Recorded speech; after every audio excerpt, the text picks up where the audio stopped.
death of George Floyd is the reason that I got into activism to begin with. We're gonna have a moment of silence where we can all just think, be in the moment, and just really realize why we're here. Can I ask all white and white presenting folks to move to the exterior or the back? That includes photographers and press. This is a Black story. Exhale, make a noise. No, is that the order? Yeah, Say. Louder! The fight for justice is endless. It is not bound today to this trial or to George Floyd. It is not even bound to our lifetime. George Floyd's murder embodied the true building block of the United States violence. And like justice, the United States violence is endless. It cannot end until this nation and the global exploitation it runs on ends.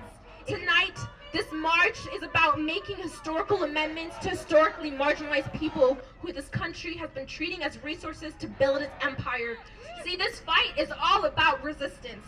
Resistance from the violent narrative this country weaves, from the erasure of indigenous people and the land we stand on whose simple existence and history delegitimizes the settler colonial state. Resistance from the labor and exploitation of Black people globally that began with the enslavement of Africans 400 years ago and continues worldwide to this day. Resistance from the prosecution of non-Christian religions and belief systems, from the attacks on the Asian community who have been used as scapegoats for the United States, for this country to hide from being held accountable for the thousands of deaths, millions ill, and piling evictions this country's neglected response to COVID-19 caused.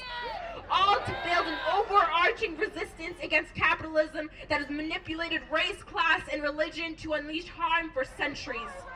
Resistance is the struggle of fighting against the millions of weapons that whiteness has had time to create years ahead of us, creating puppets to carry out its violence and orchestrating years of lies to keep us full of. If not now, then when? If not when, why? Why get out of bed? How can you go to bed and go to sleep and know that Black people are dying while you're dying? While you are dying, Black people are dying. So I came up here today because it's the only option.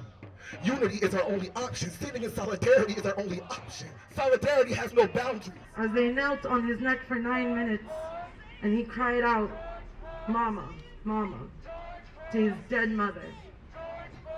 Take that in. Let us not forget that there are a million George Floyds, whether here in the States or abroad, in Palestine, France, Belgium, Brazil, and countless other countries. These chants and everything that we come out here singing and we sing on Saturdays, they're not just chants, they mean something. When I say I got your back, that means I got your back. Our voices is power. Our voices is our weapon right now. That's the only way this is going to stop. All this racial profiling, pulling over Black, Hispanic, Asian kids for no damn reason. Our existence is opposition against the United States. It is an opposition against the entire global north. Our lives, our bodies are tied to being a collective and to collectively fight against all this country's violence serves. George Floyd!